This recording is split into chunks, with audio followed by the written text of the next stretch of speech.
You all, hello. How is everyone doing? No one's here yet. That's okay. There's always like a second at the beginning of every live where I'm like, absolute panic.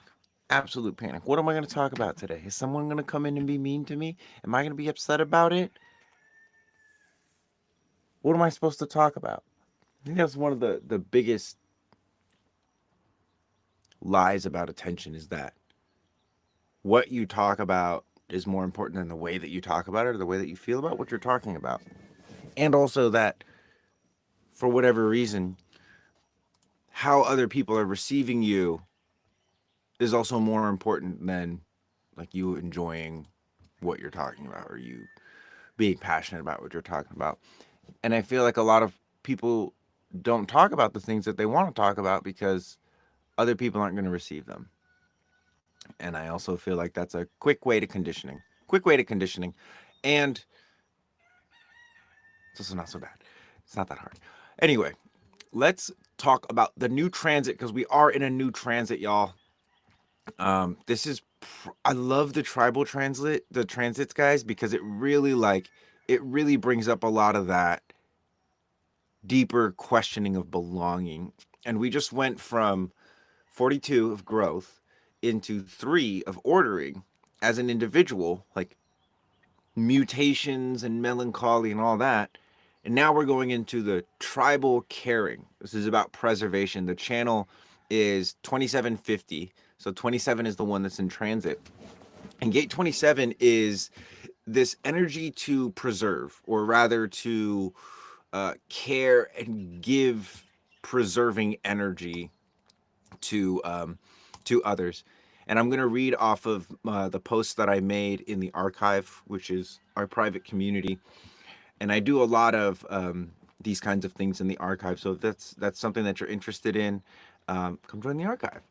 But we're really looking at the gate of provision. We're looking at caring, the satisfaction that comes from caring for others and caring for yourself. But primarily, it's like caring for the tribe and for your family and the people that are important to you. Real quick side note: human design has 3, technically 4 circuitries. You have individual circuitries, which are all about melancholy and mutation, and it's you as an individual. You have collective circuitry, which is like the standards that how things should be across the board for all humanity and all life. And then there's tribal, which is all about getting the things that you immediately need. Think about mom and dad giving you food and shelter, or as tribal, school and work as more collective because there's more social norms that are different from your tribal norms. And you do get things that you want from the collective, but you don't necessarily get the things that you need from the collective. You get that from your family and your tribe. And then the individual, again, is you. I don't want to say in a vacuum because there's no such thing as a vacuum, but it's you and how you're different from other people. And so this transit 27 is in tribal. So it's really asking us uh, a lot of different questions, but some of the shadows that it's helping us work through with this one are repression, which is the denial of your own needs, or possibly even the projection of repression, the denial of other people's needs. Oh, you don't really need that. Um, or reactive, codependent overextension. This sort of quick, compulsive, I'm going to rescue somebody else as a way of feeling needed or feel like you're doing something. And the gift of this is to learn how to provide conscious care, which is the ability to like give care without sacrificing yourself or more of yourself than is mindful and compassionate for yourself. And this is something that you're going to see a lot of people in the sort of shadow of it, but wanting to be seen in the gift. And again, that's the thing, is wanting to be seen in the gift or wanting to have the gift is oftentimes, pretty much always, not always, but a lot of times in adults, especially conditioned adults, it's flavored by a little bit of the shadow. And there's this tendency for, if something is not pure, to throw it out the window. However, this is all like a gradient. This is all, they talk about the spectrum. They love talking about the spectrum. Everyone loves talking about the spectrum.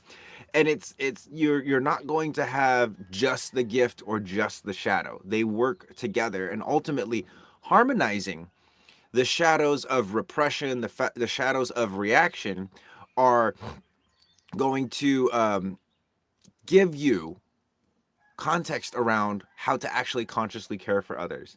And that city is preservation. It's like knowing what to preserve, knowing what not to preserve, and the line between selfless service and self erasure.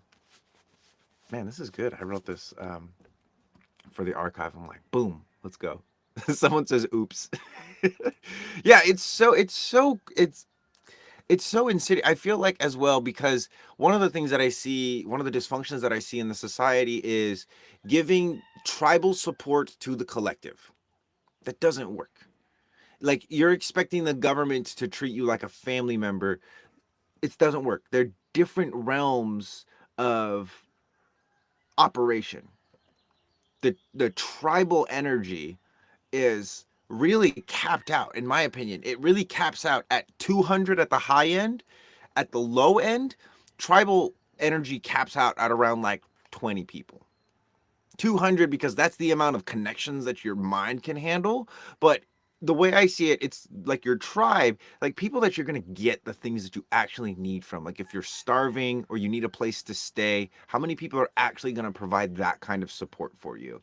The problem is that, like, again, the freaking people are expecting tribal support from the collective, and then they're imposing collective standards on the tribes, and they're unfortunately like making everything gray. They're making everything gray by imposing the projected standards of the collective onto the tribe.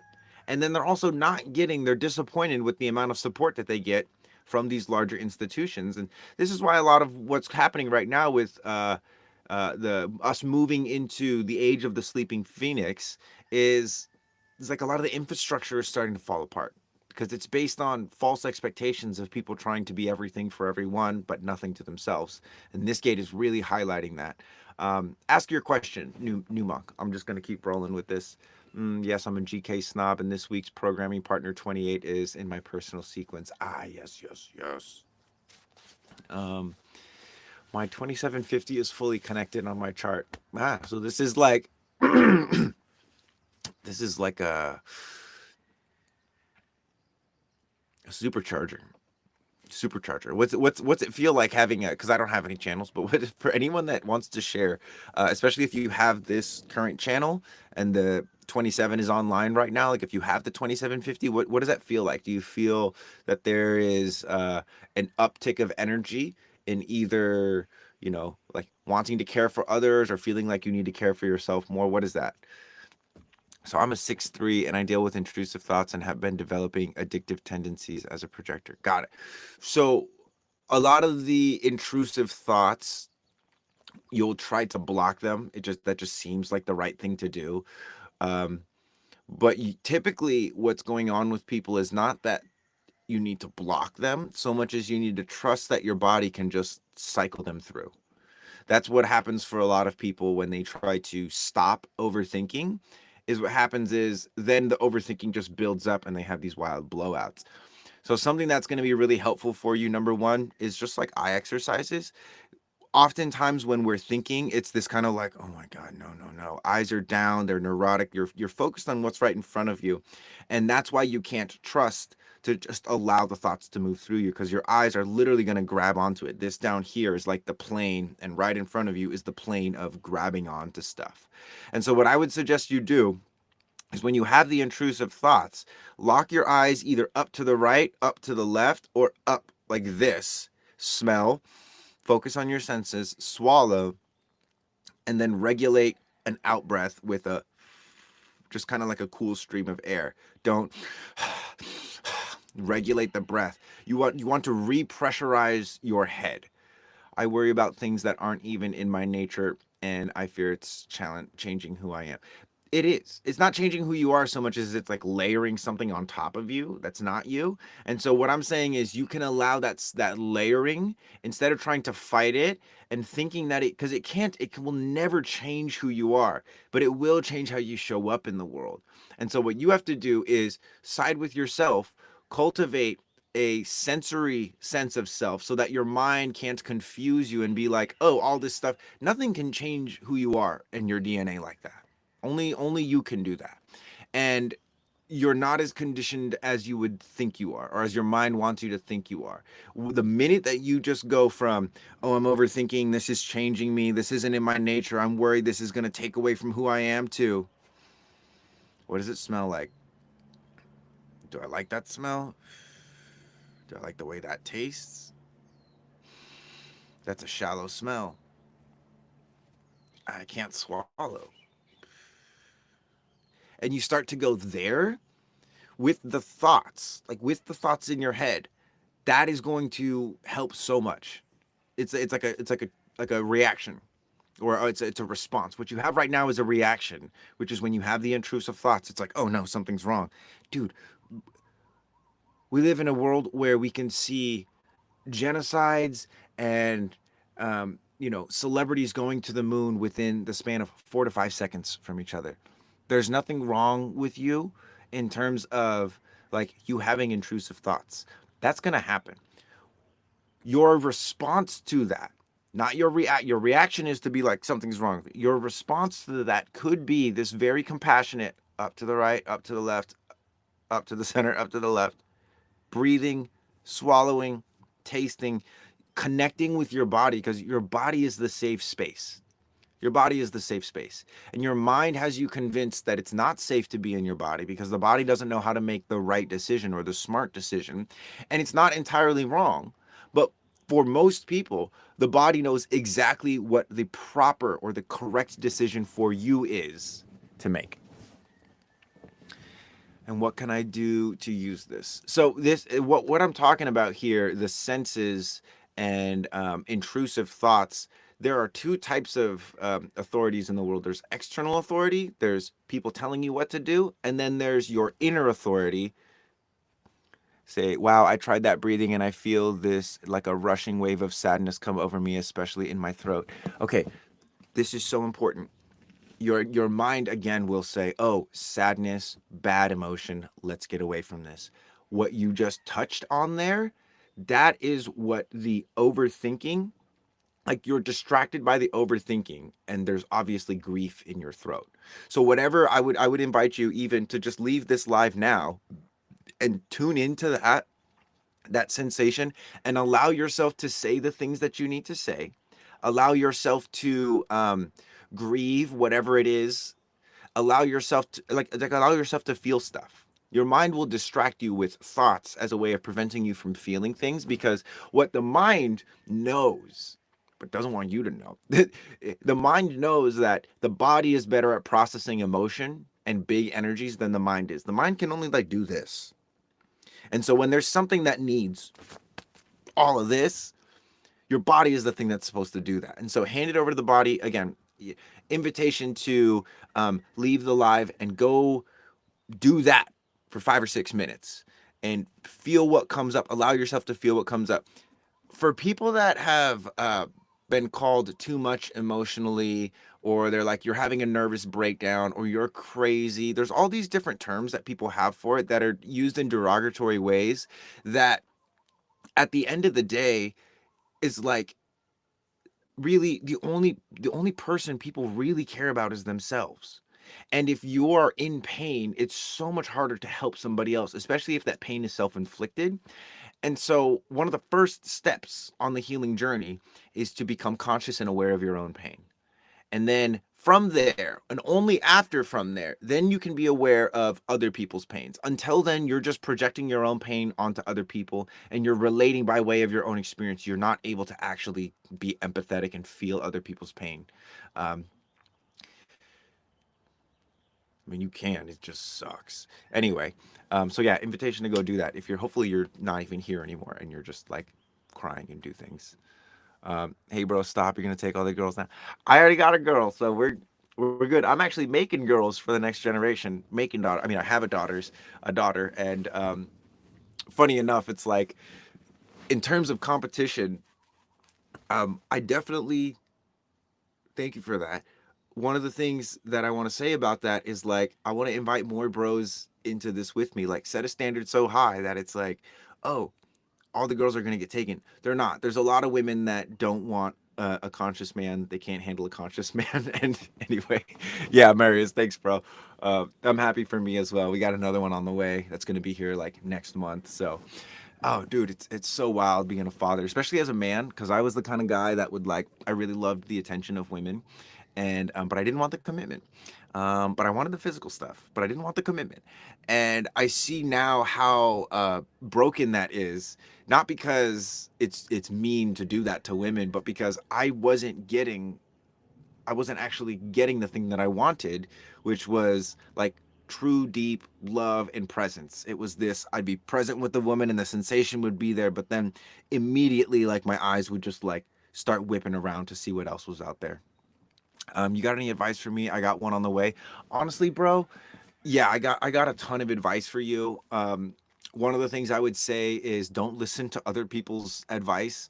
Um, Trust that you not knowing how to be a parent is going to be the greatest teacher for you being a parent, and you having your child in your life. Like the more you can just be present with them and patient and kind, like they're just going to reflect a bunch of shit back to you. And anyone that's giving you advice is just, that's their experience. And a lot of people say like it's going to be hard and it's, good, say goodbye to sleep and all that stuff. And a lot of my friends who were fathers were putting these things on me, and it's not that it didn't feel good, it just like it didn't give me any room to like actually have my own experience. And so what my advice to you is like, have your own experience, my friend. Remember that it's so important to take care of yourself, because if you're not taking care of yourself, that's where like the blow ups and the meanness or the things that you don't want to come through, that you want to protect your child from, will come through as a means of your inability to take care of your own needs. um, I would also say, let's see, advice wise, like your kid chose you for who you are, not who you'd become. That's one of the things that for me helped me so much, because I didn't feel worthy of being a dad. And when I started to get into this idea that like, oh man, what if my child chose me for who I am now, not for who I would become? Because it's like if they wanted somebody else, they would have chosen somebody else. So recognize that you, in all your flaws, in where you're exactly where you're at, you were chosen. And the more that you start to accept that, um, the the the more love you'll be able to receive from that child. I would also say, as much as you can, dude, when they are first born, spend as much time as you can with them, and in their firstborn, get the skin to skin, like imprint on them, imprint on them. Like imagine if as if it was like a video game, and it's like the more that you're holding that baby and the more that you're looking into their eyes and just like doing that, the more energetic protection and spiritual protection they're going to have moving forward in life, just by you being present. Doesn't mean you have to say the right thing or even do the right thing. Babies are going to cry, they're going to poop, all that stuff. Which was kind of it wasn't a shock for me, but I was definitely like, oh no, what do I do? So yeah, be okay with not knowing things. Your child chose you for who you are, not who you'd become. They're here to actually help you become the father that you want to become. Um, and then spend as much time as you can imprinting on that little human being.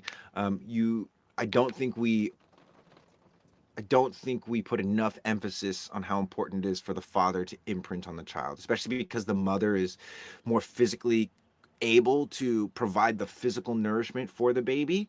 It's more natural that way. And so the father in that time, I believe it's important for the father to like sit in that role of bringing through the presence and the spiritual protection. But anyway, that's my advice for you. Thank you for asking. Um, I buy your human design. I'm a generator. Generators. Mm-hmm. Mm-mm. There's like a big coming through, and I was like, oh, don't listen to other people's advice. And I say that because a lot of people are really well-meaning in like wanting to give advice, especially to new fathers, but it's more so as a means of wanting to like share in the struggle, which is no problem in the law. Um, However, there's a lot of again projection in there, and like wanting men to prepare and be full of fear and like say goodbye to this, prepare to let go of your freedom and all that stuff. I don't think that's very helpful, or at least it wasn't helpful for me, because what I was wanting to do was to have a totally different experience than anyone else I had seen. Your kids are blessed to have a father like you. We need more of this in the world, honestly. Marius, thank you, bro. I got another one on the way, so thank you. I really appreciate that. Um, and I'm grateful for you as well, because the reciprocity here. Um, you can't see it in me unless you can see it and hold it in yourself. And so let's be that example, my friend. I don't understand what being a manifester is.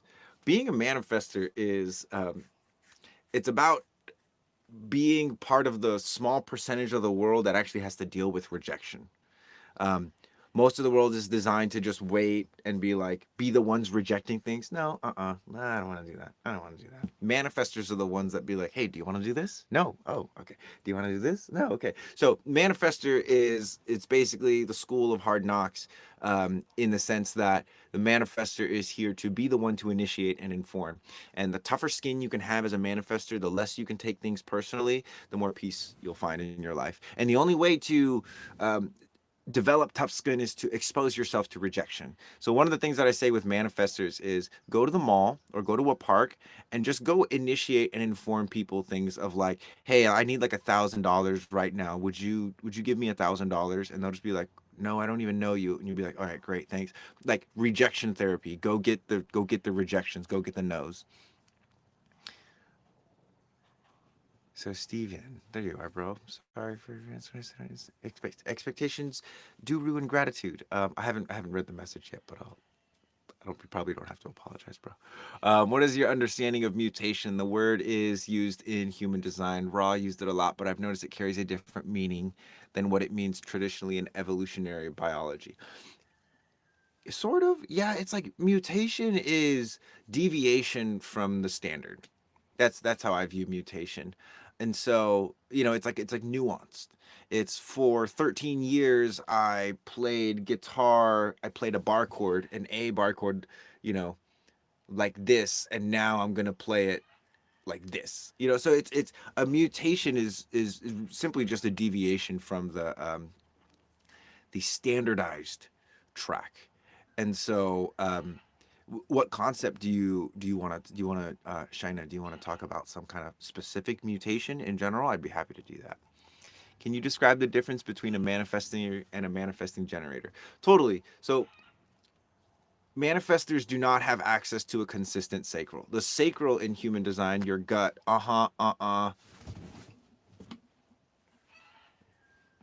generators and manifesting generators, they're not able to escape that. So if someone walks in that they don't like, they go ew. And if they suppress it, there's a lot of I won't go into that, but the gut immediately responds to things as they're moving towards it. The manifestor doesn't have that. The manifestor has an undefined gut, like a projector or a reflector, meaning that if the person walks in, whoever they're closest to, whoever they're linked to, or whoever they're conditioned by the most, their sacral response will probably be an echo as opposed to a genuine I'm creating energy for that interaction, or I'm like I don't want anything to do with that. And so the magic of having a sacral at all is that there's something inside of us that is responding to life. The magic of a defined sacral is that it's consistently your response. So you always know whether or not it's an or in the moment. It might change in the future, but in the moment, it's like, oh, I have energy for this, and now I don't.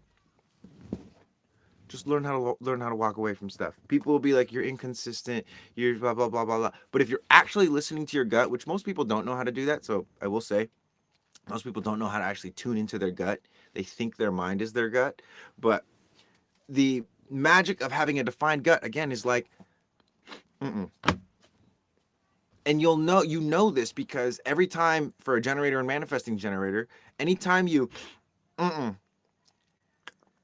you know what I mean? Like there's consequences to you going against yourself, and the magic of having an undefined gut is it's the same thing. It's like, oh, I have the ability to tune into the guts of others. The magic of the undefined gut is to be able to experience, like, if you're with somebody and they're going through an experience and they're like, dude, I just have no energy for this right here. You can be like, yeah, I have no energy for that either. That's whack. And you can also eventually, the more you deepen into your gut, you can start to feel like you do have a lot of energy for that. You're just lying. Like you can start learn how to hear or smell or taste other people's sacral energy. And it's something that for me as someone with an undefined gut, when I'm around people, I'm like a lie detector now. And it wasn't always that way because I wasn't really in tune with my undefined sacral. But especially a lot of the stuff that we do in the archive with learning how to saturate the pelvic floor and saturate the spine in certain areas, like to actually bring the physical organ of the sacral, the sex organs, the digestions, all of these systems online physically. That is something that is important for not just generators and manifesting generators, especially for non-sacral beings. You have to have a relationship with your physical gut because if not, it's just going to be conditioned to the T's. As a generator means that I need to listen to my gut feeling. It means that if you don't listen to your gut feeling, you're going to end up frustrated, unsatisfied, and not able to sleep at night. And you'll probably develop a lot of sort of neurotic, what's wrong with me? And it's you can't listen to your gut.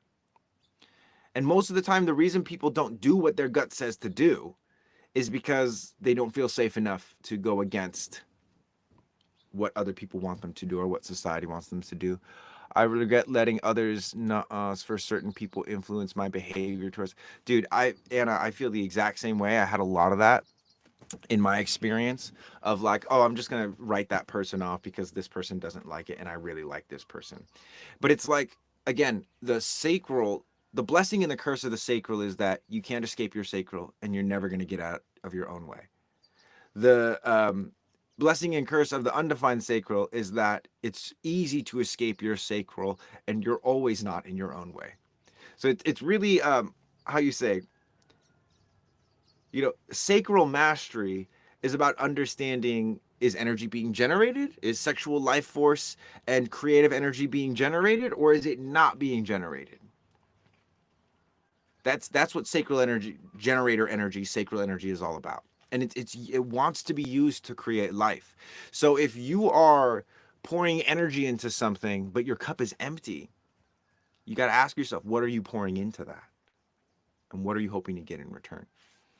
Generator here, I must have my gut always clean, good nutrition in order to have crazy belly intuition. Yeah. So everything you put into your body, everything you put your body into, because again, this is sexual energy, that's going to affect your coherence and the harmony and the synergy that you experience. And one of the best definitions for health that I've heard is cooperative systems in the body, cooperative lungs that cooperate with the heart, pelvic floor that cooperates with the digastrics, upper body cooperates with lower body, and sometimes they do antagonistic stuff, meaning like they seemingly go against each other. Like the body rotates to the right and in order to use the left foot to drive forward, but we're rotating to the right. That's called contralateral movement. Um, what about having a hysterectomy? I don't remember what a hysterectomy is. Is that? I'm going to look it up real quick.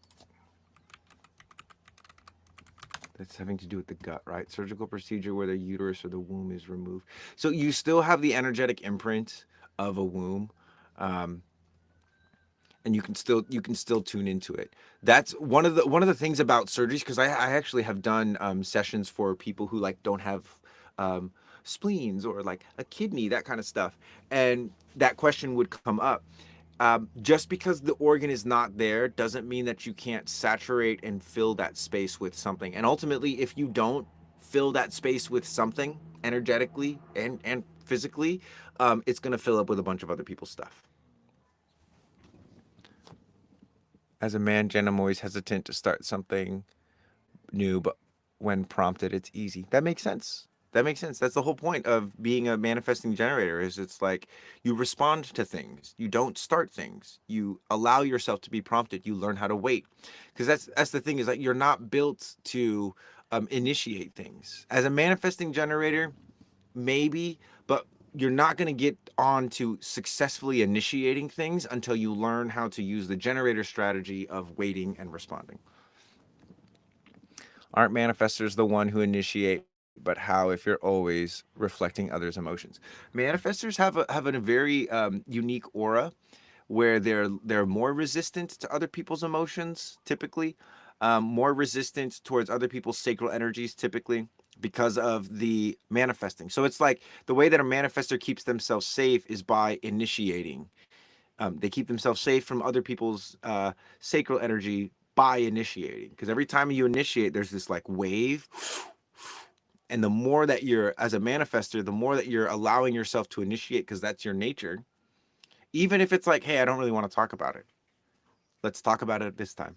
Talk, I'll initiate when I'm ready, or talk to me in a week. Ask me in a week, right? So it's not controlling people, but it is offering a command. Anyway, 369. I'm a generator. Can you tell? Man, a lot of generators today. I love it. Let's go over here. I'm gonna Pete the Riverside. So I think I'm understanding HD mutations. I've also been talking about generators for the last like 10 minutes. I think understanding HD mutations as what happens when I use the limited amount of free will that I do have to make a change. Like it's kind of related to alchemical personal growth, maybe, but then Ra also uses mutation in explaining global cycles like mutations that occur for the whole human species. Cool. Yes, you're totally onto it there, Shina, because it's like the mutation is what creates the individual. All of the monkeys have black fur, and then suddenly there's a monkey born with white fur. Oh, well, that's strange. Then what happens in terms of like classical evolution, then that mutation is tested. Does it work? Does it allow for more support to come to the tribe? Does it allow for better standards to be established for the entire species? And so ultimately, mutation is like the foundation and the building blocks of not only tribal needs, but also collective standards.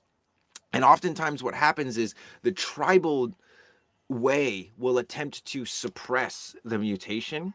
That is the test. If the mutation of the individual can survive the tribal pressing, because the tribe wants a, how you say, we want a way. We want to know the difference between you and or us and them. The tribal way wants to, because it needs to know who to give support to. We have limited amount of resources, and you like wearing blue, they like wearing red, so we like wearing blue, so we're going to give you the food or the house or whatever. When the mutation of the individual transcends into the collective, then you have these like celebrities are good examples, celebrated people that are at a certain level where now they are the ones sort of how you say opening up the door for more and more mutations. Because if you look back, like you compare the first human ever to who we are now, the amount of diversity that you would find from comparison to comparison, like the first human beings were probably like all very, very similar. And then you get into all of the human beings that you have nowadays. There's so many different looks and varieties, etc. It's ultimately, mutation is here to create diversity in life, because the more diversity you have, there's going to be more resilience to change, and it's going to be more adaptable. But super cool question. As a man, Jen, very grateful for this conversation. Yes, the mutation is tested. I love that totally, and it's wild too, because this is where the word passion comes from. Passion is derived from the Latin root passio, which is to suffer. An individual that suffers for their art is one that is castrated and judged and prosecuted for their uniqueness. Ultimately, that's why they become the collective standard, because one of the collective standards that we have is that the right amount of diversity, and I believe there is such thing as too much diversity. It's a situation by situation base, but and not every situation needs to be diverse in order to be robust. Some things are actually more like if you look at metal, certain diversities within metal create less strong metal versus more pure metals. And then certain diversities make it better. And so anyway, I'm not a blacksmith, and I didn't learn that from the video game. But I've always been really interested in blacksmithing, though, like crafting a fine weapon, especially because I grew up training with weapons. And I would have, I would have machetes that I would use. They would get these teeth in them because the metal was softer. And then I had machetes that I would use. They would never get bites. They would never develop teeth. We'd clash them, and so it's, again, what is the right amount of diversity? I don't have the answer for that. I also don't have a situation to apply it to. As a reflector, I'd love to exercise my reflectorness and see if I can do that. However, I'm gonna wait until someone asks me to do it. I've been waiting a long time to be asked to do the things that I actually want to do in the world, by the way, like fly into, a brokerage firm and apply human design and teach everyone sensory design and, create one of the wildest Fortune 500 optimization human resources programs, fire a bunch of people, hire a bunch of new people, engineer pentas. Like, I've been waiting for a long time for someone to invite me to do that. But I'm also not like, I need to do this. Like, there's plenty of shit you can do while you're waiting. And for the generators and manifesting generators, projectors and reflectors, there's so much cool shit you can do while you're waiting. And one of the best things that you can actually do while you're waiting, especially because we live in a world that rewards hyper attention harvesting, is be bored. Like, watch, let's be bored. Let's be bored for, let me set a timer. Let's see how many of you I lose with this. Let's be bored for 30 seconds. Okay? And while we're bored together for 30 seconds, I know it seems like a lot on live. We're going to practice waiting together. While you're bored, either lock your eyes up, like try and like roll your eyes into the back of your head, do it without raising your eyebrows, either in the center, the right, or the left, doesn't matter what you're seeing. It might feel really weird. You're going to smell, swallow, and then regulate a cool stream of air, like you're blowing a hot cup of tea. 30 seconds start now. I'm not going to say anything. Just practice waiting with me. Practice being bored with me. Eyes up in the center, to the right, or to the left. Let's go.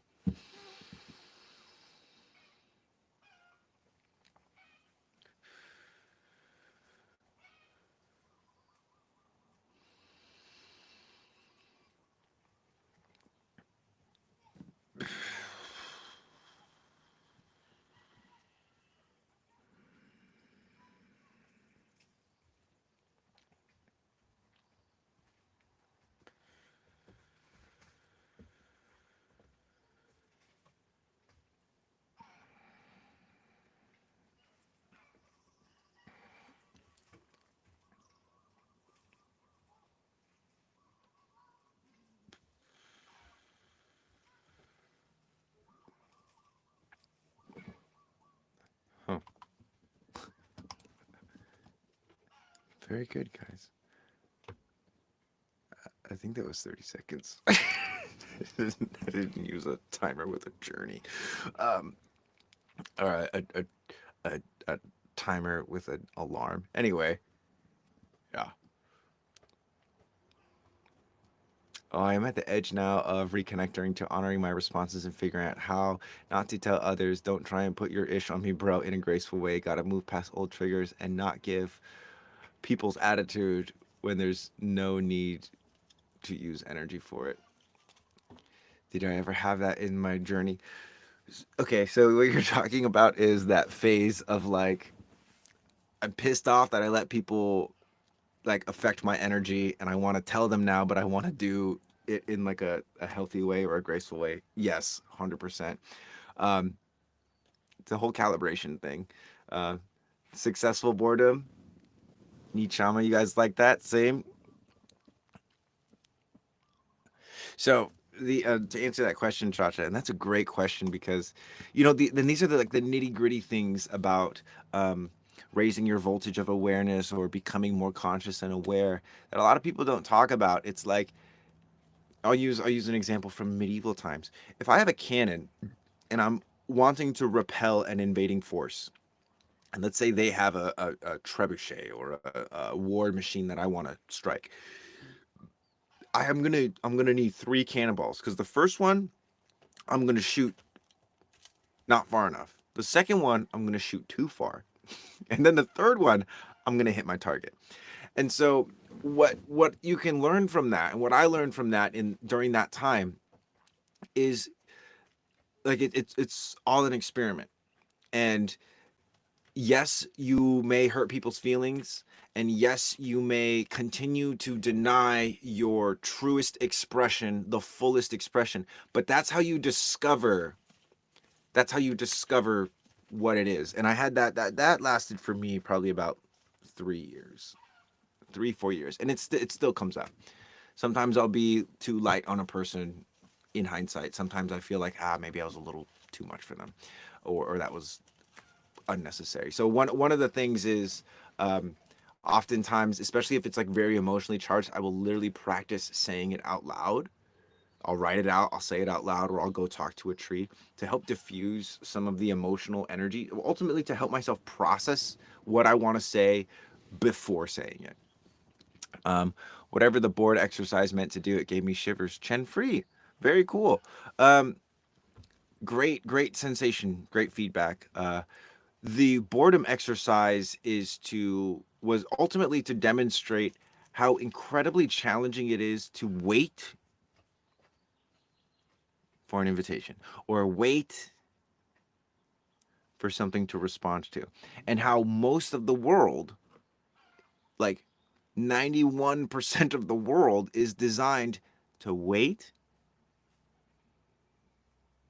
and not initiate things. Can you talk about evil eyes? Honestly, I don't really know all that much about evil. I know they have to do with like warding away energies, unwanted energies. There's a lot of different archetypes that evil eyes kind of fit into, which is like a protector energy. Like gargoyles, for instance, could technically be considered or having the evil eyes, but it's yeah, just like having your eye on evil, like the ability to like see evil. One of the great ways to um, cultivate this awareness in yourself is to simply ask yourself, how am I the villain? Typically most people want to like be the hero in their lives, and that's kind of like, so how am I the villain? How am I the bad guy in this situation? um, the reason why that's helpful is because you can actually learn something about yourself. Whereas, how do I make myself out to be the hero? It's sort of this not self-serving habit that people get into, and you don't learn as much from that, other than how to try and manipulate other people so that they see you as a hero as well. When I get out in Western society, I've gotten in trouble in my younger days, so self-trust is an issue, but I have done things such as free birth that reminded me of my power in trust. Dude, that is the ultimate thing for a woman to do, is free birth. As a 6'2" ego projector, I've needed a lot of alone time. I have all open centers except for heart and G. Now that I'm a mom of a man, Gen, and manifestor, I'm wondering if you have on advice. Oh, dude. Um, totally. One of the things about, and people don't like this about human design, but Ra said that society today, Western society, is not built for projectors or non-sacral beings really to have children, but projectors especially because of how much energy they absorb. And so what I'm saying is that my tip on how to navigate being a mom of a man, Gen, and a manifester would be to make your body, your physical body, much more robust, and specifically like your nervous system. So doing eye drills every day, multiple times a day, doing things like spinal saturations or bites in your elbow or in your armpit to get the proper, like you want your body to be stronger. The reason why Ross says society isn't built for projectors to have children is because there's very little tribal support nowadays, meaning that you're not going to have people who are generally excited to come over and watch your kids because they want to connect with your kids. You have to pay someone to do that. If you're lucky enough to have grandparents, that's kind of the kind of energy that I'm talking about, that there's very little of in Western society. And Yeah, part of what we offer with the archive is training for the nervous system and training for that exact thing. So rather than it's like, how do I get around this? It's like you use that challenge to make yourself stronger and better. And we do that through sensory training, getting the organs to start communicating with each other so that the mind can surrender this, like, oh, how do I figure out a way around it?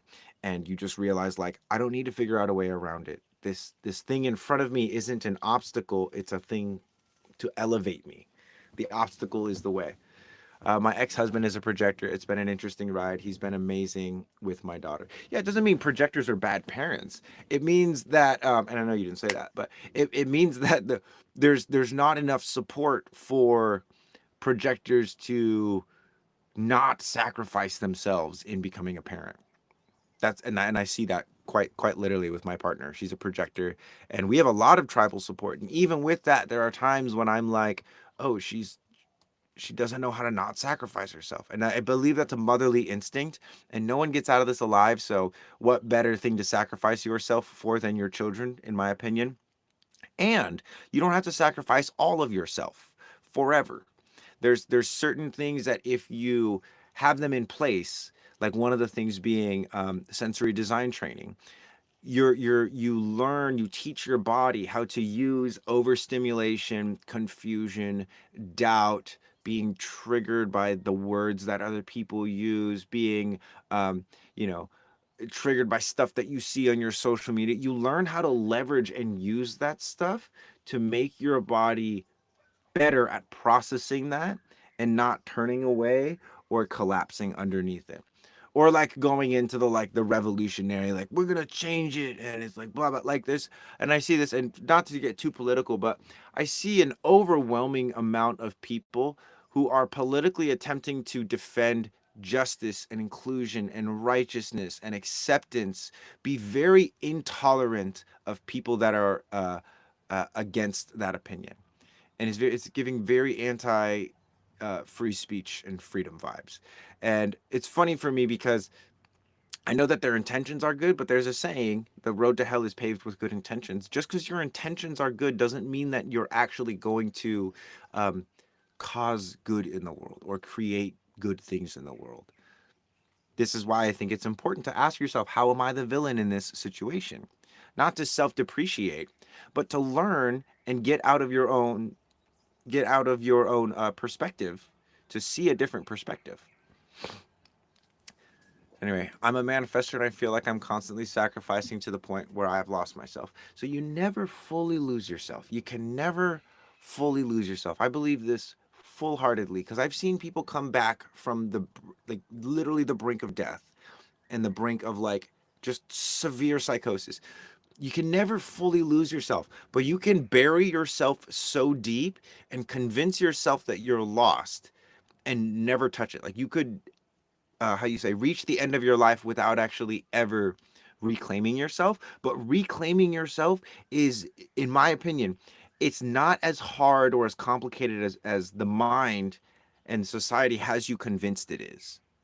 You don't need medications. You don't need any of this. You need simple, like, you need to be reintroduced to sensation. And we do that by starting with the eyes. I don't know if Priyanka, if you were here for the eye exercise, but the very first step in reclaiming who you are, if you feel like you've lost yourself or you've buried yourself, is ungluing your eyes from your skull and opening up your throat. Why? Because human beings work in this way. There's three steps. There's afferent feedback. You see something, you smell something, you hear something. It gets into your body, gets into your sensory system, which is primarily based in your head. Then you bring it into your body for processing. You put food in your mouth, it goes down your throat. You see a tiger, your mind, your nervous system sends signals to run away. You process what's going on. And then the third step is the feedback, or the efferent feedback. That's the expression. So, like I was saying, after you've seen something, you've processed it, and you're like, oh, I'm really afraid of this thing. But it's also not that strong. or it's actually, there's no danger there. I'm going to walk towards it. Versus someone seeing the exact same thing with an inability to do one of those three things. Maybe they see it clearly, they know it's not a danger, they process it, they know they can beat it, but there's a dysfunction in their expression. So basically what I'm saying is the first step is to take the blinders off to learn how to see clearly and open up the throat. Once you do that, then typically the uh, the response, the locomotion, that will start to heal itself once you're seeing things clearly and you're actually processing with your body instead of your mind. So anyway, and we have a whole membership that will literally teach you this. We created something called sensory design, which is effectively the blending of human design, Reiki, biomechanics, and sensory mechanics. So all the things that I was talking about in terms of getting information into the body, processing it properly, and then having appropriate responses. We have a whole membership called the Archive. It's only $37 a month or $333 for the entire year, and it will literally help you like dig yourself up. It's going to be challenging, but it's not going to be complicated. It's going to be very simple and very straightforward. All of the complications you're going to create for yourself, and it's your mind's desperate attempt to retain some level of authority in your life because it knows that once it starts to give authority over to the body, and you start to have a sensory awakening as opposed to a spiritual awakening, that sensory awakening is far more spiritual than the spiritual awakening that your mind thinks you're having. Thank you for that. I just saw your channel a few minutes ago. We'll go through the rest of your videos to get more information. You're very welcome. I'm very excited for you. I was already, I would consider myself a pretty adept healer and a pretty conscious human being when I discovered all of this stuff. And that was about like 2 years ago when I started to get introduced to it. That when that shift happened for me though, it felt like I was like, for a long time I felt like I was flying. I felt like I was a bird. But now that I have this sensory sense of self as opposed to like the mental spiritual awakening, it's a full sensory sense of self. I'm looking back and it's like I was just like running around with my eyes closed with my arms out. And now I'm actually a bird. That's kind of the difference of this stuff. So anyway, yeah. And if you want to check out the archive or you want to learn more about it, just click the link in my bio or go to reikimarco.com. Do you feel a difference in energy when performing Reiki on projectors? Not really. No, I feel it. I would say I feel a similar energy and a different energy every time I do Reiki with someone. Um, for me, the familiarity is the like feeling supported in the guiding of the energy and what the energy needs to do. The nuance is because I'm always in front of a different person, or even if I'm in front of the same person, I'm still working with a uh, some new elements of them. And so when it comes to projectors, one of the things that I find is that they are unable to focus on the right things. Like they're focusing on the other, but they're not doing it in a stable way. Like this is what they're doing. They're like this. That person's shaky. And it's like, no, you're shaking. I mean, that person's shaking as well, but like you're shaking. And the reason I say they're focused on the wrong thing is because in order to focus on others efficiently, like you can focus when you're doing this, but not unless you train that. And a lot of projectors don't train that. And so one of the big pieces of advice that I have for projectors is just because you're sensitive doesn't mean you can't be like ruthless and a badass. For instance, as a projector, stop waiting for permission to lie down at work. Just lie down. And if someone says like, "Hey, what are you doing?" You just be like, "Oh, I'm just regulating my nervous system. I don't want to burn myself out. And so I'm just giving myself like 2 minutes to lay down." Most people are like, "Oh, cool." Versus you being up in your head like, "Oh man, I'm so burnt out. I'm so tired. I wish I could just reset. I need a new job." That happens a lot too. A lot of projectors will ask me like, "How do I get into a job that's more suited for my design?" And I was like, you're in it right now. You're conditioned to behave a certain way. There's really not a thing like a projector job or a generator job. Not in my opinion. There's doing a job in a projector kind of way or doing a job in a generator type of way. That's how I feel about it.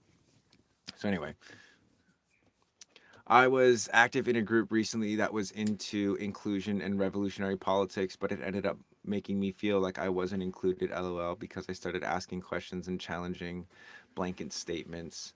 No nuances allowed. Yeah, and it's like, here's the thing about, safe spaces. They're all bullshit. Um, your level of safety is directly tied to your nervous system. If someone in a community says something that triggers you or activates, I like that word better. It is activated rather than triggered.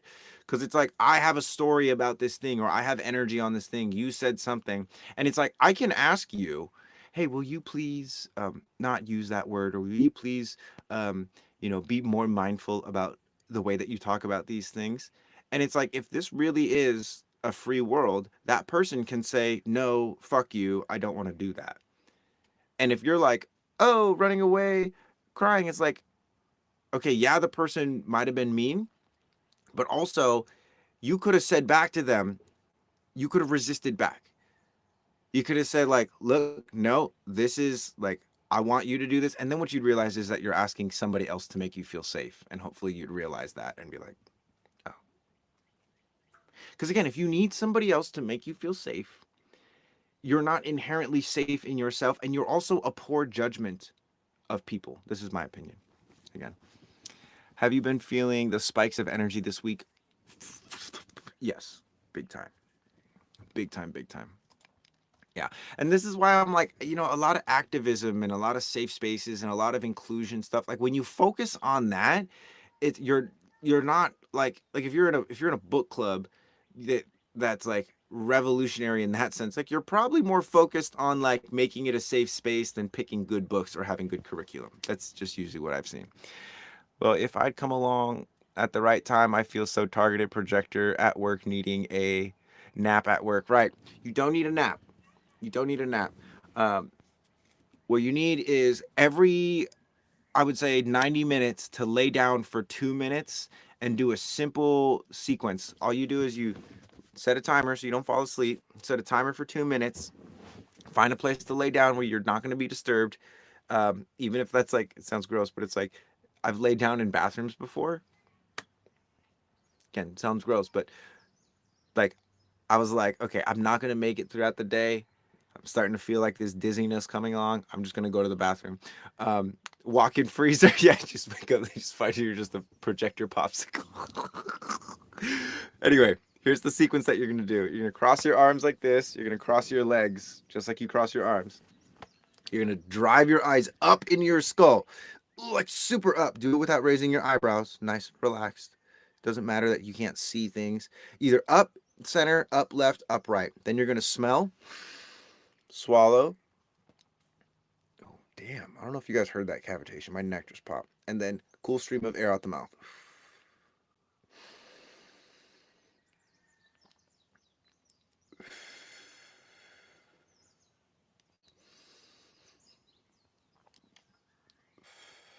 Don't resist any thoughts. There's no wrong way to do this. Literally no wrong way to do this other than not doing it. But whatever your job is, again, you don't need a nap. That will give you so much energy back, or the clarity that you need to quit that job because you just don't need to work there anymore. Um, so anyway, I hope that helps. Uh, Also, don't quit your job in an emotional wave. But if you do it like for a couple months and that's the conclusion you come to, yeah, maybe leave. Um, because again, it's not the job's fault. It's not like, oh, this is a generator job. I'm a projector. I should be doing a better job than this. It's like, no, you're a human being. You got to be using your body at work. Because again, a lot of people stay at jobs even though it destroys their body because it makes sense because the money's good. And it's like, I get that, but you're never gonna thrive and really enjoy life until you go above and beyond survival. And the only way to go above and beyond survival is to automate it so that the body handles survival for you. Like I have killer instincts in me, and I'm not trying to brag. What I'm saying is when I was younger, my parents put me in martial arts, and one of the things that we did over and over and over again, I didn't understand why then, but I understand now, is we would train the same move, the same block, right? Same block. stick's coming at me or a punch is coming at me, I can boop, bop, bop, grab, wrap, all kinds of stuff. We did it over and over and over again. So that way, when we were being tested or we've ever had to like be in a fight, it's not something you think about. It's not something I think about. It's something, if something's coming from here, I'm shielding. I'm moving my head first. That's the first thing that we taught. And then I'm creating a shield. I'm doing this because usually we have a stick. But you have to make these regulatory things automatic. And in the job, they don't have room for that. It's not in their employee manual because they're not here to make you feel good and make sure you're having a good time at work. They're here to get the job done. So as long as you can still get the job done, lay down every 90 minutes or 2 hours. No, I love my job. I'm an admin. I can go and stop when I want, but boy, I need that break. Yeah, give yourself that break. And see, this is exactly what I mean. Is like you have a job that can accommodate you giving yourself some breaks. Maybe not a half-hour nap, but if you're working an 8-hour day, that's 4 times that you're going to lay down for 2 minutes.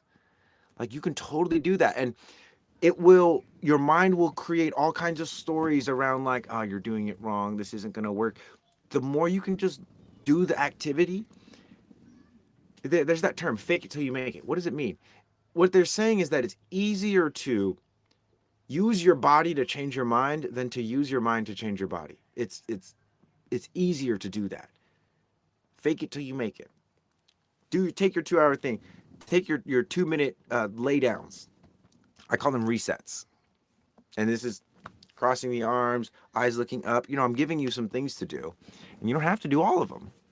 But if you do start to play around with all of them, things are going to shift. And your mind is going to resist.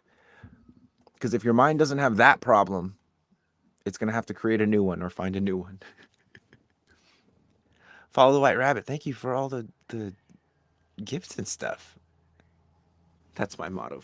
And it's like, so I believe there's a wrong way to fake it till you make it, which is to just like pretend, right? Like there's like for instance, faking it till you make it. I picked this kind of up until I picked this up in like my network marketing days. And one of the ways not to fake it till you make it is to like buy a car, say that it's being paid for by the company when it's not because you don't qualify for that bonus. This is me, by the way. And tell people that you're getting the car bonus. That's not the right way to fake it till you make it. Because if your parents are helping you out with the car payment, and then it's like you're not actually forcing yourself into a form. You're just trying to convince other people that you're in that form. Versus this kind of fake it till you make it is like, even if you're not getting immediate benefits, which you will get immediate benefits from doing this, I guarantee. But even if you're not, the fact that you're still doing it, you're forcing yourself into the form to do it. That's the fake it till you make it. And it's not fake it till you make it. It's just like believe it till it's real. Like have faith in something. And what better thing to have faith in than your body's ability to generate appropriate energy when it's being taken care of. That's why self-care is so hot right now. Self-care is so hot. It's one of the hottest things right now in town. Why's my baby screaming? Is that my baby? There's a couple other kids up the street, so sounds like my baby.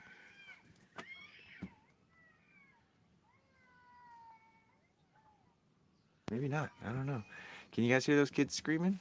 I don't think those are my kids, but if they are, they're gonna learn. Thank you. You're welcome. You're welcome. I'm just gonna wait for something to respond to. I'm not feeling particularly initiatory today.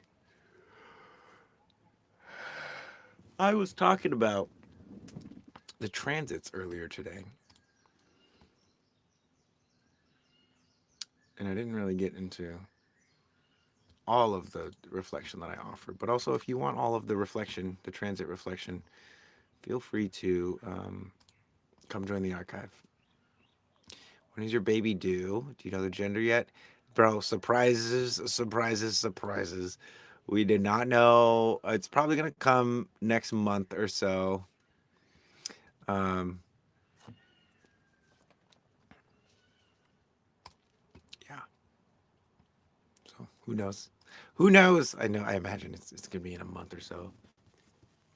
But I'm so stoked. And I'm also like, I'm prepared, but I'm not preparing, which is an interesting thing. I've noticed that for me, hard shifts, cold turkey, that kind of stuff works better for me than like gradual stuff. Yes, I'm a dad. I'm gonna be a double dad. I already got a 2-year-old. Can you say more about forcing yourself into a form as a reflector? Totally. Um, for instance, social media. Conditioning is not the enemy, by the way. Inappropriate conditioning is the enemy. As a reflector, people often ask me, Marco, how do you create such like consistent content and all this stuff? And I'll be like, if you notice, I'm not doing it like a lot of other creators are. I'm allowing myself to just document my journey with exploring and innovating. And so part of forcing myself into a form was there were days when I didn't want to post on social media, but I knew I had a goal. I knew my intention, which is to grow a business. And to do that, I need to share what I'm doing with people. Off to nap. Oh yeah, two spirit sandwich. Enjoy that nap. Um, and so I forced myself. Like I manipulated myself. And this is something too, is like forcing yourself into a form with a certain intention is still manipulation, but it's not in the kind of manipulation that people talk about so negatively. Like manipulation is not a bad thing. If you have a coach, the coach is manipulating you to make more money, to run faster, to throw things further. You have a coach, right? They're manipulating you. Oh no, it's a different kind. No, the fuck it's not. No, it's not. Force yourself into a form. Like have some discipline. People are like, how do I cultivate a meditation practice? I'm like, dude, start with 5 minutes in the morning every day. RPM, rise, piss, meditate. But your problem is not that you can't meditate. Your problem is that you can't stick to something that you want. And that's not a personal problem. That's a neurological dysfunction. That's something you and only you can fix. People will want to medicate you because they can make money off you. People will want to coach you and train you because they can make money off of you. I want you to get into my membership so you can learn how to never fall for any of that bullshit again and then just keep paying the membership fee because you love what we're doing. That's it. We've already got people there. So it's funny because as a reflector, I was told and taught that it's like, oh, you're very sensitive, you're gonna absorb a lot of other people's energies and stuff like that. And I'm like, so like you have to protect yourself, you have to get a lot of alone time, blah blah blah. And I was like, what happens if I do the opposite? Because of course, 3-5 me. Like, what if I do the opposite? And so instead of trying to isolate myself, I was asking myself, how do I actually get stronger? Instead of just accepting this label that I'm weak or that I'm sensitive, how do I get stronger? First thing is I had to realize how weak I actually was. That was humbling. I can't spend 20 minutes with my aura open before I start to tremble and shake and I start to feel really like wonky or sideways wobbly. And then there was a point of no return where it's like eventually if I did that for too long, then I would like wake up the next day hungover even though I wouldn't drink. Sometimes I would use alcohol as a way of ignoring some of that stuff and it sucked. They talk about that in this book called You're the Boss. The author says that even the smallest habit, one that will probably make you laugh at yourself every day, is one step. Yeah, exactly. Like start small and work your way up, especially when it comes to discipline. Because again, it's like when people say like, oh, I don't have a morning routine. I'm just like a flowing person. I'm not disciplined in that way. And I'm like, dude, you seem pretty disciplined about not having a morning routine. So what are you actually talking about? Um, because people will say that they're like, "Oh, I want to have a morning routine." The times that I've had a morning routine, those were really helpful. And I was like, "Well, why did you have a morning routine then?" And they're like, "Oh, I had to have it." And I was like, "Okay." Again, it's like You can help yourself. You can help yourself. The problem is not that there's nothing that can help you. The problem is that you're unwilling to help yourself, because helping yourself means confronting discomfort, means confronting pressure, heat, things that you were always taught, oh, this is painful, this is bad, there's something wrong with me. As a mental projector, words and thoughts are a big part of my discipline slash self manipulation. Do you use affirmations? Yes, but not in the ways that most people use them. Um, I don't look at myself in the mirror and say things to myself. Um, I don't think that's a bad way to do it. I just have found that for me, sitting static in the mirror, looking at myself, is not as helpful as going outside, throwing a ball really far, and saying stuff like, just saying really ridiculous stuff. Um, yeah, but I think affirmations are great. However, if they're not connected to some kind of, not even like physical movement, but some kind of move, you have to embody the affirmations. There has to be emotional responses. There has to be physical movement. Like I think doing breath of fire while not running or sprinting is a little silly, especially if it's like a part of your foundational practice, because you're not always sprinting, unless you are. I don't know.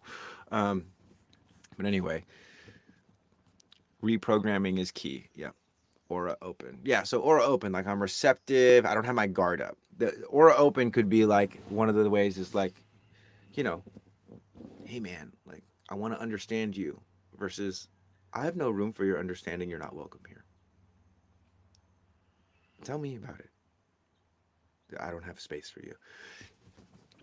Hands open, hands closed. And as a reflector, again, a lot of what they say is like, oh, just learn how to close your aura off to people. But the aura is not something that you just tell to open or close. Based off your conditioning, it's going to open and close. It might open to people that are really terrible for you, and it might close to people that are really good for you. The only way to, again, learn how to override that is learn and discover the art of self manipulation. Convince yourself that you're not actually as weak as you thought you were. That's how you progress. That you're not actually as slow as you thought you were. Like, prove yourself wrong, essentially. As a generator means that I need to listen to my gut feeling. Yes, I've already said that. Yes. Does the projector need to close the aura off too? No. No one needs to do anything to their aura other than just let it be. Like most people's problem is that they're trying to close an open aura or they're trying to open a closed aura, when in actuality, they just need to start paying attention to what their aura is opening to and what it's closing to and start to make moves based off of the nature of what's happening. It's the difference between, like, if I give two people a challenge, I say, give me the ace of spades. And one person goes through a deck of cards, finds it, and gives it to me. The other tries to draw it. Stop trying to draw your aura and just go through the deck and find a card and hand it to me. Reframe to positive to stop having the universe reflect back unpreferable. Exactly. Exactly. And learn how cultivate safety within your body. This is the key to everything, guys. Is safety in your body is the key to everything. Stop looking for other people to make you feel safe. Take accountability. Make yourself feel safe. Because at the end of the day, no one cares. No one cares. Everyone cares about themselves. And once you like accept, like, oh, that's such a hard thing. I care about people. Dude, shut up. Just like roll with this for a second. Entertain this idea. No one cares. You're the only person that's ever going to make you feel safe. And once you start to entertain this idea, you start to see it everywhere, and you really see it. People help each other because there's benefits. I get an emotional high from helping people. I'm not afraid to say that. I want to help you because I want to feel good about helping my friends. That's fine. Versus, oh, I don't want anything in return. No, it's all good. It's just me. It's just me just being a good friend. It's like, no, I want to feel good helping out my friends. And then I want you to feel good helping me out. That's the kind of friendship I want. I'm not sugarcoating it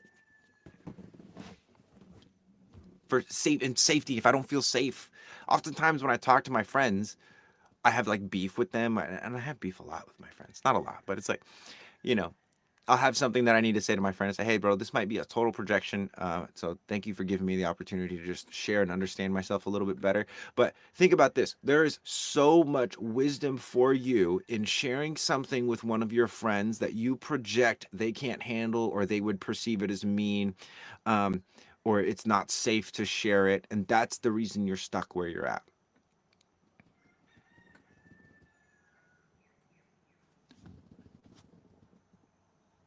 And yes, being Lisa, you got it. Being accountable to your own narrative is so. This is what I'm talking about. It's like you take accountability for your shit. You're not triggered. You're activated.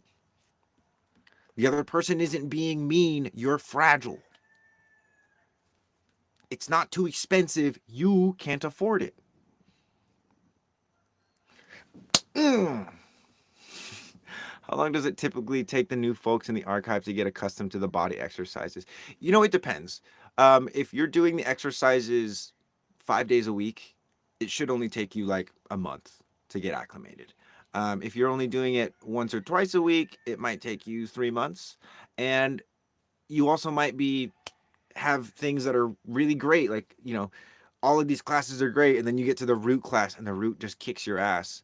Um, but the idea is to acclimate your entire body, not just your defined centers, not just your undefined centers, your entire body, acclimate your entire body to pressure and heat, primary global head pressure, global heat.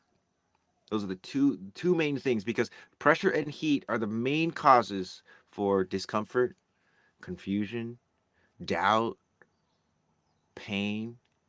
Those are the two main things. And we have these sensors called baroreceptors and thermal receptors, which allow us to get information from the body and factor it in. The mind wants to keep you safe, and it's going to do that by helping you to avoid situations where there's high pressure, high heat, because the mind wants to keep you safe. But real safety is not avoiding pressure and heat. It's using pressure and heat to become the kind of person that can handle pressure and heat. You understand what I'm saying? We should not be lowering the bar so that more people feel safe, because what's going to happen is over time, people will inherently feel less safe, period. Because we're normalizing avoiding pressure and heat, which are very natural parts of the world. We're being taught to avoid confrontation but that's a very natural part of the world. Conflicting forces. You got gravity pushing down on you and you're pushing back up. What the hell do you think that is? Oh, I guess I am spicy today. I'm a hypnotherapist. Learning to reframe beliefs has been powerful. Totally. In hypnotherapy, we call the subconscious belief um, a non-confront. Interesting. I have a very good friend who's a hypnotherapist, and she's wonderful. And one of the things that I love about her is she's pretty extreme. She's a manifester, and one of the things that she has learned in working with our method was that you could do a lot of hypnotherapy, but if you don't handle the nervous system elements of it, the hypnotherapy it's again, it's delusion. It's avoiding. It's avoiding. Um, the important part about hypnotherapy is to be the contextualizer for the work that gets done on the nervous system. It's not that hypnotherapy is useless. It's just that it's like if you do hypnotherapy, but you're not also at the same time strengthening your body, it's like and exactly, absolutely, person has to be accountable. Yes. Like you have to create um, or restore natural patterns and natural beliefs in order to have and lived awareness of like, oh wow, when I listen to my body, other people are upset, but at least I'm in the place that I actually want to be in. Because most people are like, oh, I'm not going to listen to my body, but no one's upset. So good job. And there's times for that, but usually not. Yeah. And one thing I will say that, when you do join the archive, it's safe not because no one is going to jump on you and attack you. It's safe because we're going to be as real as we possibly can. We're gonna be the real as we play. It's a place where you can be messy. It's a place where you can do the wrong thing, but then tune in and apologize and like come back into good graces with yourself. It's like anything goes. The rules are whatever the rules are. Those are the rules, or whatever the norms are. Those are the rules. No one is enforcing any form of authority other than their own inner authority. So you might have two people that are seemingly figureheads in the system that are maybe approaching things differently. But it's like, again, we're not here to teach you how to be a conformist. We're here to teach you or remind you that the only way out of your problems is into your problems. 369 Ito. I'm a generator. What did generator mean? So Ito, I've talked about generators a lot. If you want to ask some more personal questions, like, hey, I'm experiencing this in my life, I'd be happy to talk about that. But I've talked a lot about generators already. So bring me some. Let me actually help you. Um, Knowing what a generator means, it means follow your gut. So is there something inside you that you want help with? Be vulnerable and let me know, because I'm not going to talk about generators for the 19th time. Why is my body going to freeze mode and actually just gets and stays very cold if trauma for a long time? Oh, okay, I get it. Heat and pressure. Got it. Yeah, so it's like your body will go into freeze mode for a lot of different reasons. But mostly because your body is not used to handling that kind of pressure and heat. And so coldness, numbness, again, it's an avoidance of the actual pressure and the actual heat. Because it's like, my guess is that I can put you in a very simple situation, even just having the eyes up and the head turned to the left, and I could have you there for like 15 seconds, and immediately you're going to start disassociating. You're going to want to run away. You're going to want it to end. And what I'm going to do is be like, hey, you're safe, breathe, remind you of the senses. Like, can you still breathe? Can you still swallow? Can you still exhale? Well, then you're good. You're good. That's what it is. You're going to encounter these sort of false layers of protection. They're not protecting you from anything anymore. At one point, maybe they were, but now they're not. I found over the years that just having some people in my circle, usually men, creates unbearable pain in the right side of my upper back. I've literally had to say goodbye and block them. That makes me look crazy. It makes you look like a human. But that's the only way the pain instantly disappears. I understand where the phrase pain in the butt comes from. Yeah. And it's like, I would be curious to know if like you had a quote unquote good man in your life, if that pain would still be present. Um, Priyanka, because what it sounds like is that your body is responding to the presence of a man or masculine energy. And while it might seem like that person is the one that's putting the pain there, just keeping yourself away from men. I mean, I guess how's that going? How's that going for you? Is that how you want to live, or because there's a way to, how you say, expose yourself to that pain, reintroduce yourself to that pain, not as something you need to run away from, but something that you can actually integrate. Subconscious mind throwing up symptoms because it doesn't feel safe. Yep, that's what it sounds like. I find myself isolated, and when I'm around people, I'm activating them constantly. Uh, I want my encounters to lead to abundance for myself, and I'm not constantly focused on managing a project just by being there. Yeah, certain people can't take it. They can't take anything. So why are you hanging around? Why are you there? Is my question. What do you get out of being there? Oh, that's very cool. Training the nervous system. Awesome work. Yeah, it's the coolest. It's the coolest work ever, because like everything that all the systems that we have, spiritual systems, Kundalini yoga, meditation, qigong, all of this stuff. It's actually about, like, everything starts with the nerves and the nervous systems. Like, in the beginning, there was nothing, and then God breathed light into the world. Boom, light, nervous system, light codes. That's what I'm asking. Like, how would you handle that as a reflector? Across all nearly environments, even with strangers. Well, one of the things that I would say is I would if I was like activating people, um, and you might be on the rare side of the spectrum of like, hey, I don't know how to say this. As a reflector, if I was like activating everyone wherever I was going, and it was uncomfortable for me, because this is uncomfortable for you, right? New life log, like you want to not activate people, or maybe you want people to, but what do you want? Because like I guess for me, what I would want is I would want to like build connections with people. That's why I have relationships. I want to build. I want to build money. Okay, so maybe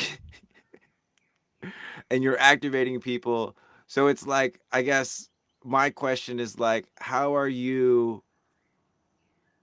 How is that desire for money? I'm confused with your situation. Actually, I don't feel like I'm clear enough to like actually know the situation.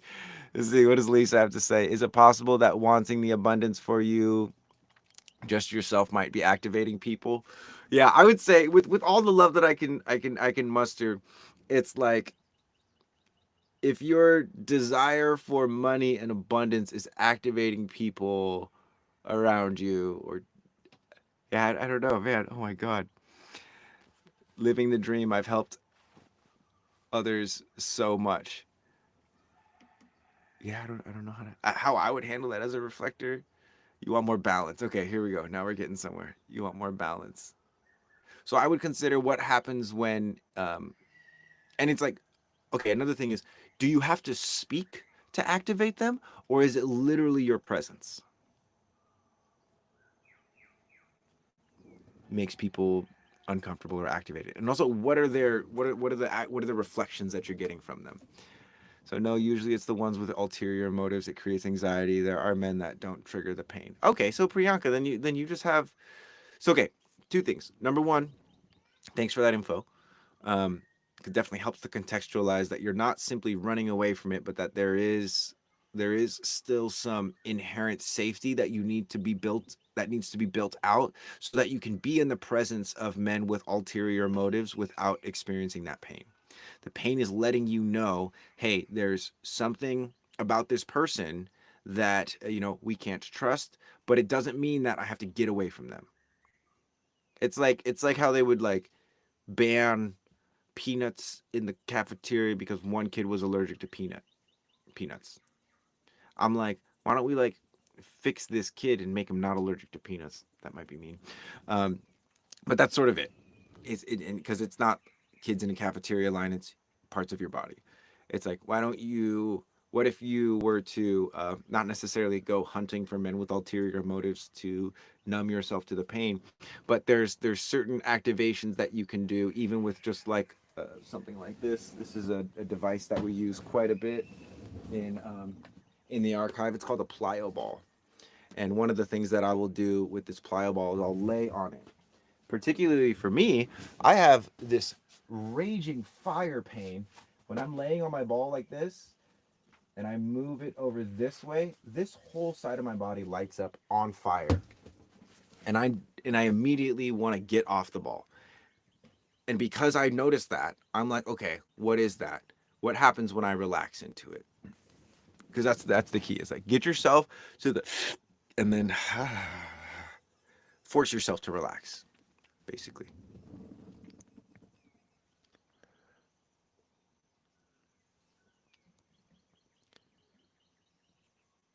So maybe the being in lack of abundance and being full is what's being reflected back. Living the dream, you're onto something like the resentment from perceived imbalance, maybe.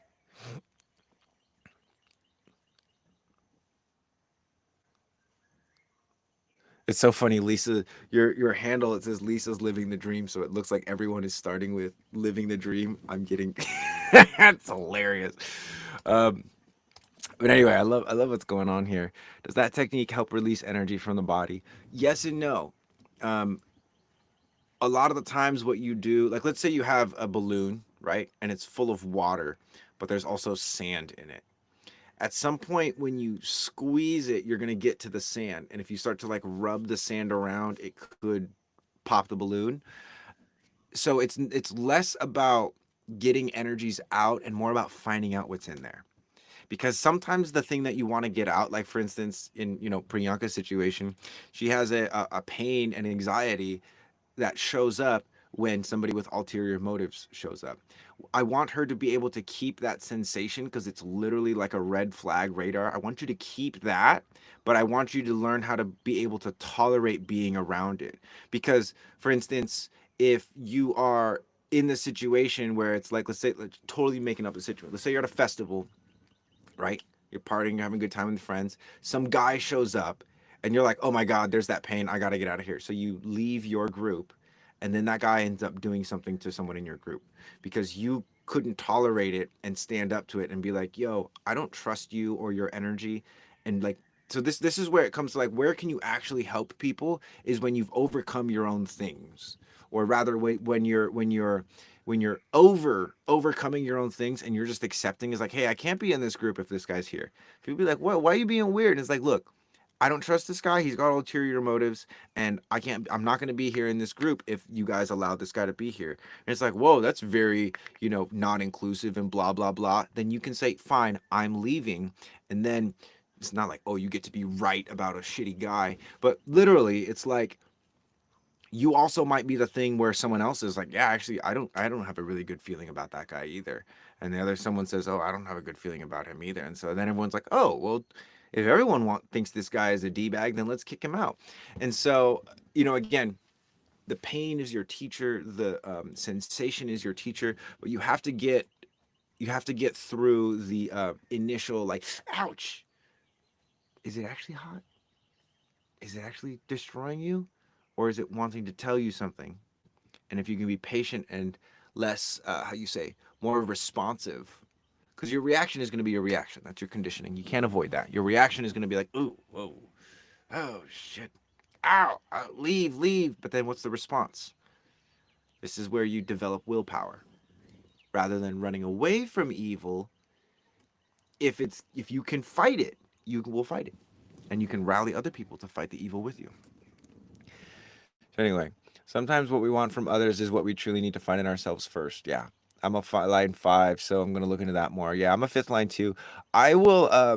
I think I've become a. I've developed this powerful ability and skill to bring things up that are very sensitive and very confrontational for people, and then somehow make it a joke that they laugh about, that they actually laugh about and they find funny, because one of the things that I feel like a lot of people are looking for is the means by which to take themselves less seriously. And so for me, like something that's really activating for me is when someone shows up with like a really serious energy, when it's like, bro, that serious energy is getting in the way of us even completing the task. Beliefs cause emotions, and then we run narratives, find the belief, and reframe. hmm And I would also say, like, again, I was asking, new lifelong, do you have to talk, or is it just your presence? Because I think those are two different things. Like, do you have to talk for people to get aggravated and activated, or is it just your presence? Because if you haven't done this, I would say just stop talking. Like, just be in situ. And this is what I've done as a reflector. I have. Okay, both are happening. I would continue to stop talking in situations, and I would just like witness what comes on. Lol, I'm a cap too. I would just witness what goes. I would want, as a reflector, what I would want is more information. What exactly is it that I'm saying that's activating people versus what I think it is? And that's sometimes very challenging. And I even know when I say it, that sounds weird. It's like, what what is causing this versus what do I think is causing it? Because it sounds like you think you know what's causing it. But if you actually knew, you would be able to remedy it, in my opinion. Is it glitching for others too? Oh, is it glitching? I don't see any glitching, but yeah, the more you listen, the more you hear, totally. And also, the more you're talking, like when you talk, your ears will literally close. If you talk too much, your ears start to get smaller. And so,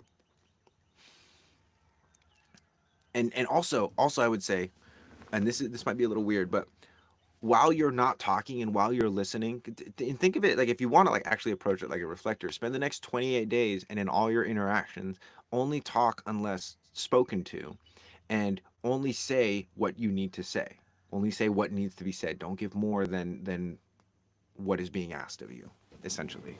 Stop trying, don't try and help people more or show them things. Just like be there, observe, listen, and while you're doing this, smell and swallow a lot. Involve your body within the processing of this. And then come let me know, because I'm actually very curious about that, because I when I noticed when I did stopped talking, this is kind of when the ability appeared. Actually, I was doing a lot of talking because I'm charismatic, because I'm fun, because I got great humor. And there was one guy in particular that was like, "Yo, I just feel like you're jabbing at things that you know you're not taking them as seriously, and they're really serious for other people." And I was like, "Well, you know what, brother? I'm gonna have a look at that." But also, I want you to know that just because I'm not grieving things the way that you are, I'm not taking things as seriously as you are, it doesn't mean that I'm taking your suffering lightly. And it also doesn't mean that I don't have something that can help you. And so, thank you for telling me this. And I'm going to look at it. And so, from that point, I really did my best to be more invisible and more observational. And then I came back even funnier and even more activating than I was before. So it turned out to be really great. It's a win-win situation for everyone if you just decide to take a sabbatical from talking and just start to listen and smell and bring more information into your body.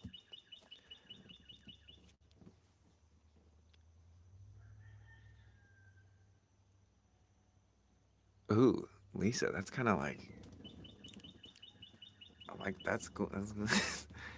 Imagine walking out of what she said. If anyone wants to know, she goes, imagine walking out of a conversation knowing everything the other person wants to tell you and them not knowing much about you, if at all. Yeah. Yeah. And like for real, come back and let me know. New life log, come back and let me know, because this is the kind of stuff that I have my conditioning and my experience. I'm just in my echo chamber. Um, and I don't like being in like surrounded by yes men or any of that kind of stuff. I like when there's nuances, reflector, surprise. Um, Also, I think you leak energy when you speak. Rather conserve it, preserve it for yourself. I don't do none of that. No, I'm kidding. I know that wasn't a personal attack, but even if it was, I'd be like, how am I leaking energy when I speak? Because I probably do. Straight up. But also, it's like there's a certain it's like and it's kind of like an exhaust, right? Because there's certain times when leaking a little bit of energy actually gives me more energy. And I know that sounds kind of weird, especially for maybe if you're new to human design or spirituality, but there's times when it's like I've gone against my strategy and it's actually worked out in my favor. Funny enough. Most of the times it doesn't, but there are some surprises here and there.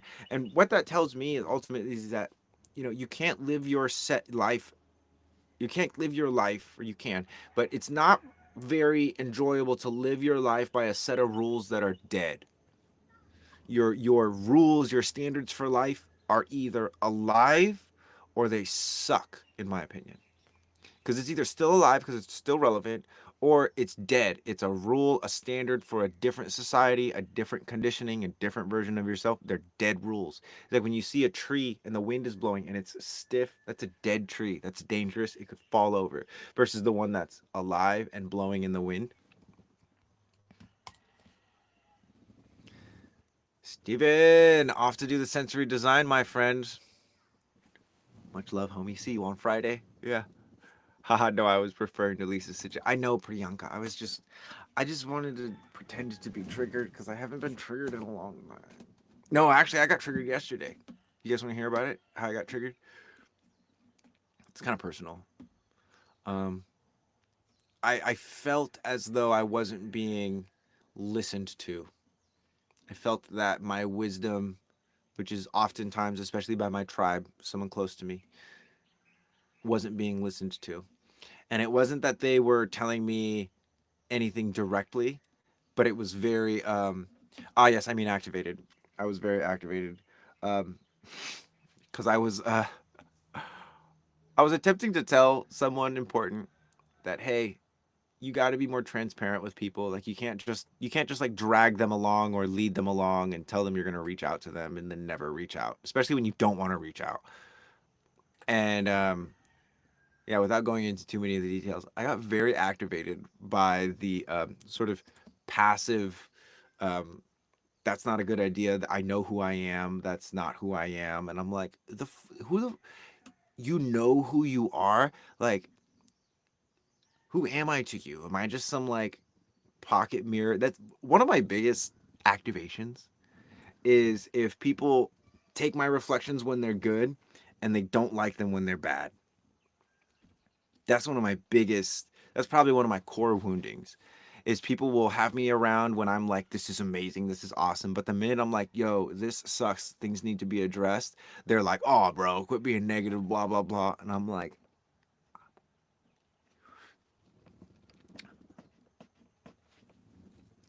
yeah. So anyway, it's happens to all of us. Happens to all of us. And especially as someone that's like a coach for other people, having friends that don't also see me as a coach or being able to offer wisdom, yeah, it's totally freaking it's totally freaking upsetting sometimes. Bro, you can never break down or show your humanity, it seems. Is that sarcasm? What's going on there? If I was actually going to break down on screen,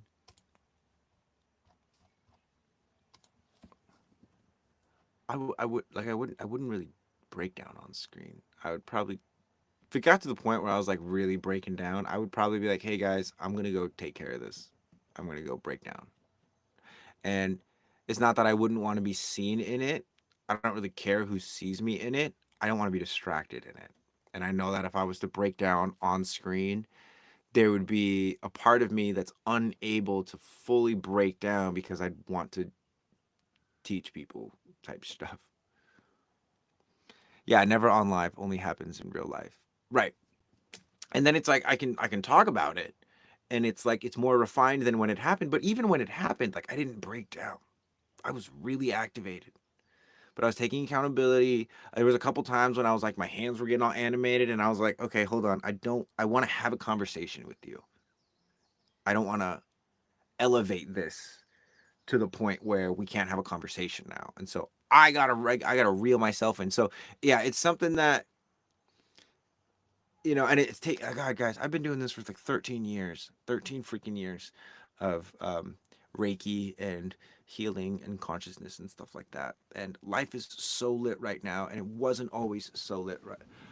But again, the reason I come on these lives is because if I can plant a seed in you, get you to focus on the right thing, which is yourself and your nervous system and your sense of safety and your nature and your inner authority, because that's where it all starts. If I can get you to focus on the right foundational shit in 13 years, however long it takes, hopefully less time because we have, you know, the archive now to help people that you can make your life exactly what you want it, or that life will become something even better than what you wanted.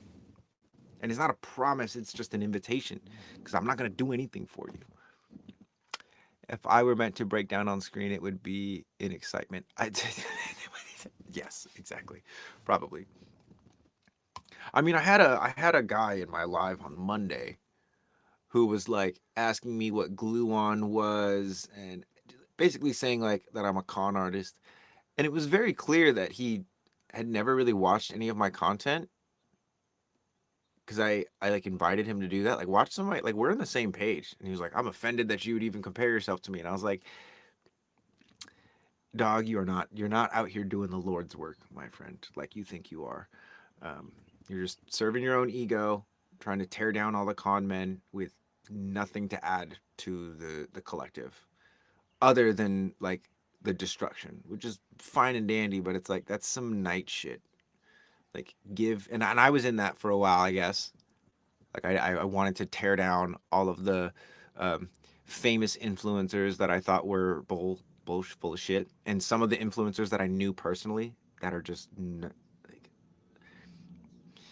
They have great online presence, but really shitty in-person presence. Like they can't be called out at all. They don't feel safe at all in their own nervous system, and then they project that onto other people, and they project their confusion and bullshit onto other people, and they have thousands and thousands of people following them and taking advice from them. And I realized, like, if I don't have anything to offer these people to go to, they're just going to go to another one, and so that's why I created the archive.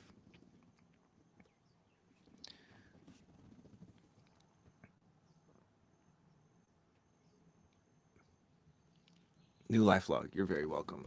Like I want people to use this stuff, and I have a paid membership. But then this is also where I'm like, I'm giving away the best stuff for free. There's only so much I can do in these kinds of situations, but it's like, every week I work for 6 hours completely for free, hoping that someone will see the value in the seeds that I'm giving or the counsel that I'm giving, and then they'll just continue to water it and water it and water it. And there's quite a few people that are returning to this live.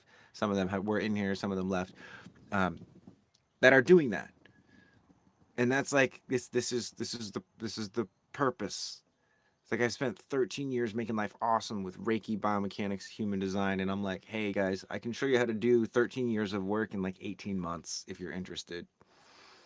Yes, there's a price for it, but that's just so I can continue to make that process easier and easier for more people. Yeah.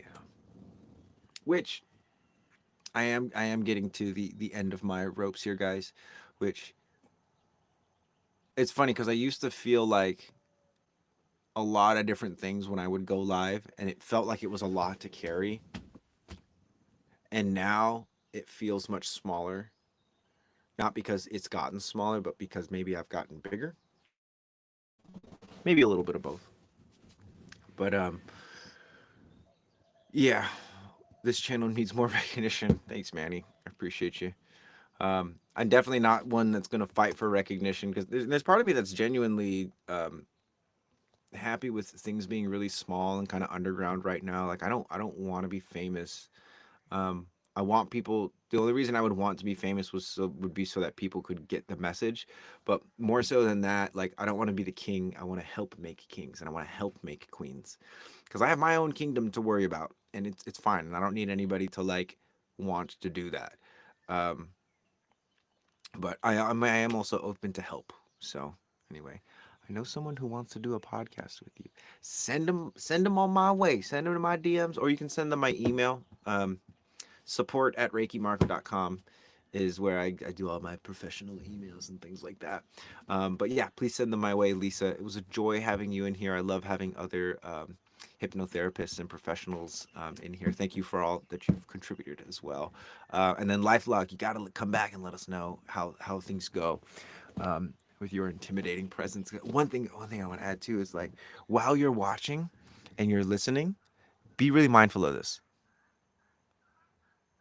The like intensity investigator listening. See if you can't listen from a more relaxed space. But anyway, that's all. That's the last thing I wanted to say. Um, his name is Leb. Okay, Leb. Awesome having you guys in here. So this is a really sweet live. Priyanka, much love to you. Um, Invitation to come join the archive. Just because we have it, it's something that once you start to see sort of the exercises that I'm doing, that serve as sort of the foundation of all of this work, um, you'll probably enjoy it. So anyway, invitation to come join the archive and all my one-on-ones, reports, apps, everything is in at reikimarco.com. Link is in the bio. Love you guys. I will see you on Friday for my next live. I go live Monday, Wednesday, Friday at 9 a.m. Hawaii Standard Time. Thank you guys so much for tuning in today, and I will see you next time. A peace.